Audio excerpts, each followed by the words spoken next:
I'm Kim Morton from JPMorgan Chase, and today we're live from the Robinhood Investors Conference in New York City. For 26 years, JPMorgan and the Robinhood Investors Foundation have partnered together to help improve the lives of struggling New Yorkers.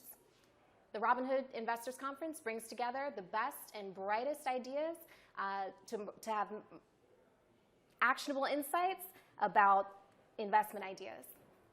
But the best part is that 100% of ticket sales go to helping fight poverty in New York City. Since its inception, the conference has raised nearly $25 million for the cause.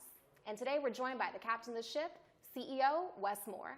Wes, thanks for joining. Kim, it's my pleasure. Thank you so much. Thank you.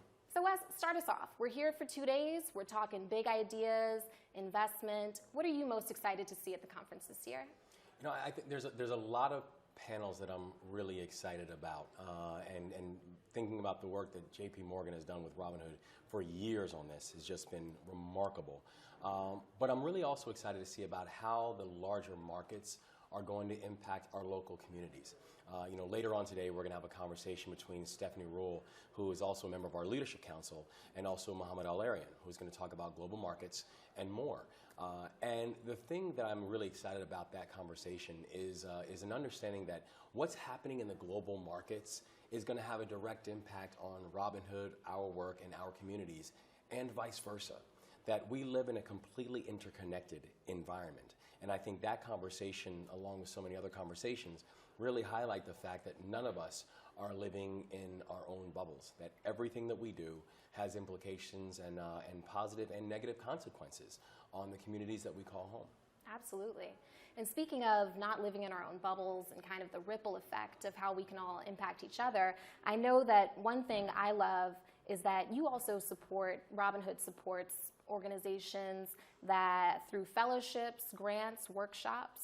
How do you choose some of the people that you work with? Yeah, so I mean, one of the great things that I love about the Robinhood model is the idea that Robinhood will both find, identify, fund, and even create organizations all throughout the city that are impacting New Yorkers living in poverty, but that also then have a larger impact on the larger poverty-fighting community as a whole. So in addition to finding and funding the best organizations, we also will make sure that we're providing more than just financial support to organizations. I think about programs like our Catalyst program, where we identify early stage ideas, things that might be a little bit riskier, but have a chance of truly revolutionizing the way we think about the work and the way we can fight poverty.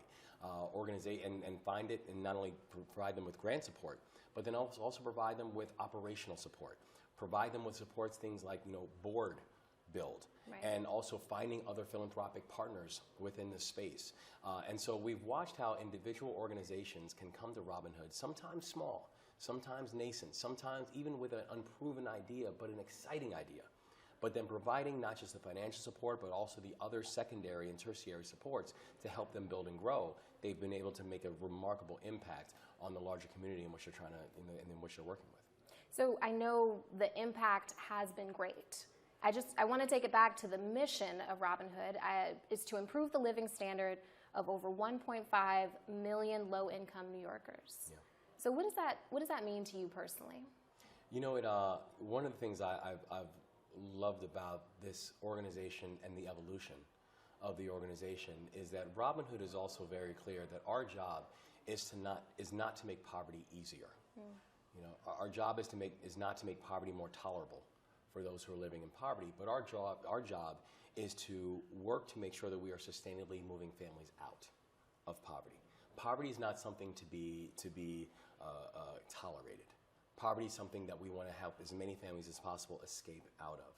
And I think about it in not just the countless families that Robinhood has worked with throughout its years. I think about the fact that in my own family, the neighborhood that I grew up in the Bronx, was one of the first neighborhoods that Robinhood invested in. When Robinhood is making these investments, they weren't trying to make my family's situation a little bit softer. What they were saying was, we think there's an opportunity to actually move this family out permanently, sustainably. And that's where I think this evolution and why this mission is not just so personal to me and so many other people in the Robinhood community and Robinhood ecosystem, but why the evolution of the mission of saying we want to lift New York City households out of poverty measurably and sustainably. And that's how we think about all of our grant making and all of our non-grant making abilities. Absolutely. And one of the ways I know that you all have been exploring reaching even more of those people, and one of the big ideas we're talking about today is technology. That's right. So I know that in 2014, Robinhood started Blue Ridge Labs, speaking of creating organizations. Yeah. It's a social impact tech incubator. Can you tell us about the fellowship and the Catalyst program and why they were created? Absolutely. So Blue Ridge was also really built and created through Robinhood, but at the leadership of one of our board members, a gentleman named John Griffin, who had his fund, Blue Ridge Fund, and was really looking at this idea of saying, technology has changed so many lives. It's changed the way we communicate. It's changed the way we move. It changes the way we live. But it has not yet impacted those who are the most vulnerable in our society. So how can we use technology to do that? How can we use technology in order to enlarge and create a bigger, broader conversation about what it means to fight poverty?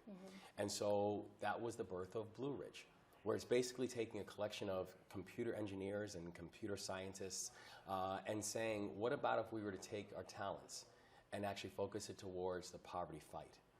And so we think about platforms that have been built out of Blue Ridge, a platform called Propel, Fresh EBT, which was really started by a guy named Jimmy, who was one of the founders of Facebook Groups.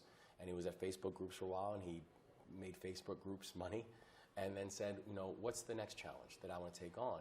And he noticed how many people who received benefits, that there was a dynamic that around 21 days into the month, for people who receive benefits, their benefits run out. And so his question was, what happens the last 10 days of the month for that family, for those parents, for those guardians? And created this platform that actually helps people to not just be able to better access benefits, but better manage benefits, finding deals, discounts, helping them to eat better. Robinhood was the first platform that invested in it, but now his investor pool includes people like Andreessen Horowitz and other larger investors. Yeah. How can we use technology in order to solve everyday challenges and problems that communities that are the most vulnerable are facing, and saying that there's a way we can have a collective conversation about it, and using tools that are unique now that might not have been there before, but we can use them now to better create a level of sustainable mobility. And it's just growing and growing. Like you said, there's a larger investor pool now. We've got a lot of folks here today. Yes. Continuing to help the cause. So what's next? What's next for the organization?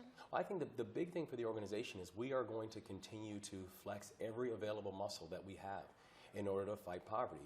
Just earlier on today, we announced a partnership between Salesforce.com, the Lumina Foundation, and Robinhood, where we're going to actually push out a larger impact investing platform using the skills and the tools of Robinhood about how we measure impact, how we use data and metrics in every single investment we make, and then thinking about, so then how can you make impact investments on B corporations and also private platforms that are not just gaining capital and gaining alpha, but then they're also then solving something that is a societal problem. How are we going to rethink the role that import and export plays, where Robinhood is born and bred and built in New York, and it's built to serve New Yorkers, but we also understand that poverty is not a New York issue alone. No. And so by being able to use our thought leadership, by being able to export the best platforms and import the things that we're seeing around the country that are working, is really the direction that we're thinking as a larger organization about how can we use every tool at our disposal in order to fight this larger problem. I'm excited to see it. I'm excited to see that come to fruition. I'm excited about that partnership and Very to see excited. how that goes. So I have one more question. I know you got to get back to the conference.